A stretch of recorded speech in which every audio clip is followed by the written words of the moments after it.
Who was that girl? Why was she liking your post? Why were you commenting on her video? Yes, I noticed you liked her video yesterday. Why? Why did you comment there? Did you ask her for her number? Did you go to her DM? Who was that man? Who was that man that was liking all your pictures, all your videos, especially that one you were dancing in? Don't you know you're a married woman? Welcome to Wellbeing with NECA, where we discuss everything about mental well-being, relationships, work-life balance, and everything else that will affect your well-being. Let's go straight into the topic of today, which is social media shared paranoia. Have you heard that before? So, social media paranoia is when fear, suspicion, and insecurity escalate, not because they actually exist between partners, but they are fueled by posts that are shared or comments that are made online. These things now go out of social media platform and live in our minds, control our thoughts, and fuel insecurity. Social media paranoia goes beyond just mentioning or just saying your mind. It begins to dwell in your subconscious. It begins to dictate how you think about your partner and about your relationship. Not because of anything they did or failed to do, but because of opinions that are being shared on social media. People now become paranoid, afraid, anxious, insecure, not because their partner has done anything to warrant any of these feelings, but because it is generally accepted, it is generally shared. There are views that are held by a lot of people. We do not know how deep these things sink in or erode the beautiful marriages and relationships we would have had.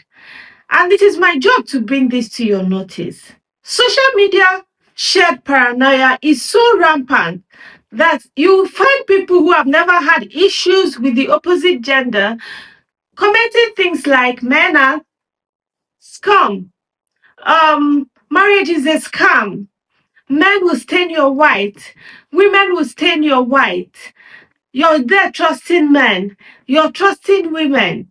You would think it is just thoughts, you would think it is just comments, but these are deep rooted and deep seated sentiments that will end up destroying us, our mental health, and our relationships. This paranoia is fueled mostly by viral posts where someone or the other might have done something unbecoming. It is also fueled by comments on some posts, with generally held belief being that the opposite gender is bad. Social media paranoia comes to you or sneaks up on you without realizing. Have you ever sat down to think of what could be going on behind the scenes of my husband or my wife's social media account? Unprovoked. Have you ever tried to sneak in and know what they are doing behind the scenes? Unprovoked. Simply because someone made a post where they caught their partners off guard. You are slowly developing social media shared paranoia. And I'll tell you how this affects your mental health. Number one, you develop anxiety. You're constantly on alert.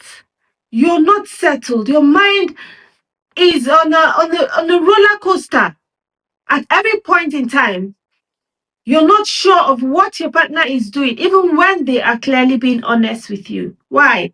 Because someone on social media had been in a similar situation and got disappointed. Your anxiety level increases, and for some people, this affects their blood pressure and can culminate into other terrible health situations. We know some of the things that are linked with high blood pressure, so we won't go deep into that. Some people are hyper vigilant around their partners or even in their partner's absence simply because of things that are shared on social media and not because of what that person did to them. The next one is that it will make you insecure and untrusting. No excuse is valid. No reason is true. The other person is always trying to hide something.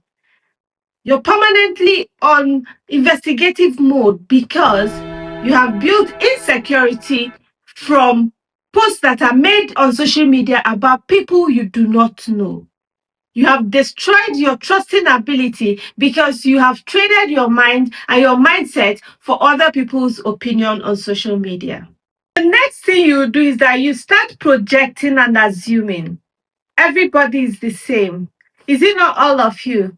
You're all the same. You project things that don't exist or things that your partner has not even thought of into them and into your relationships.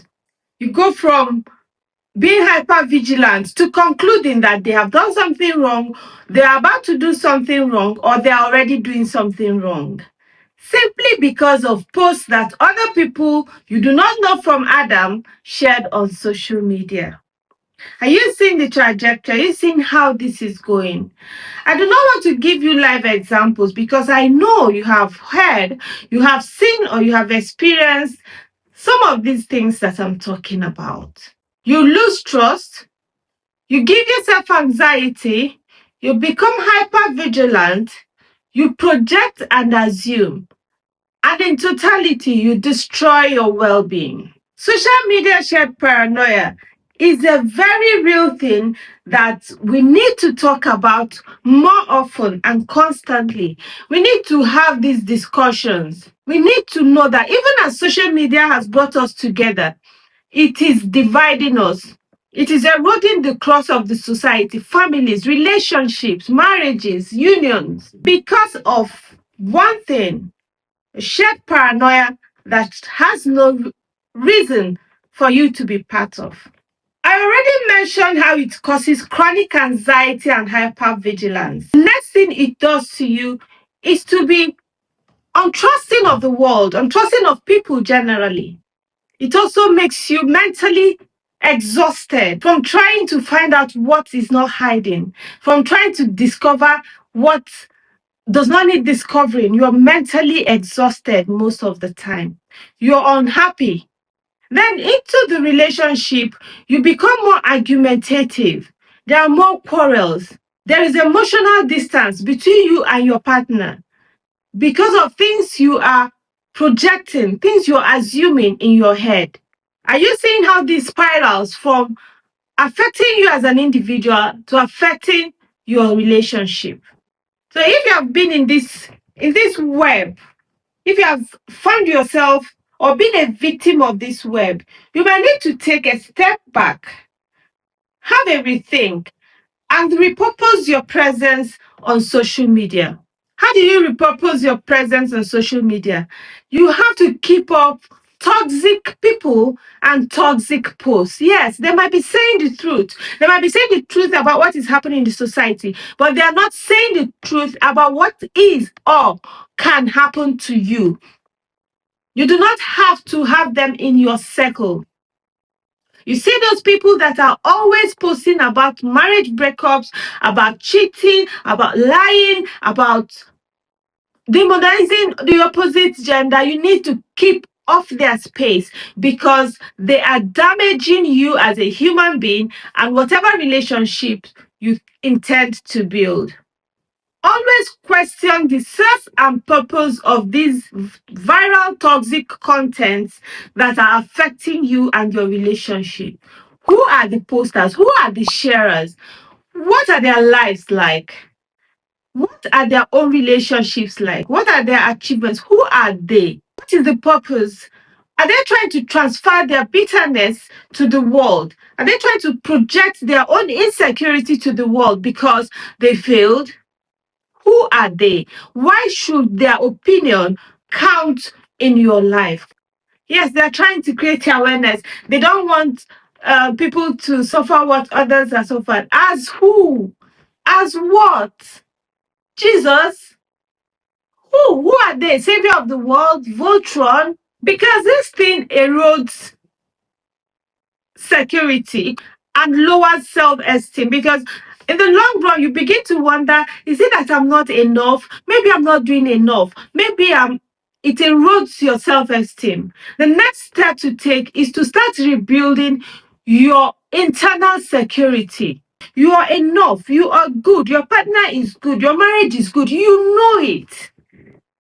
You do not have to start building walls where walls should not exist.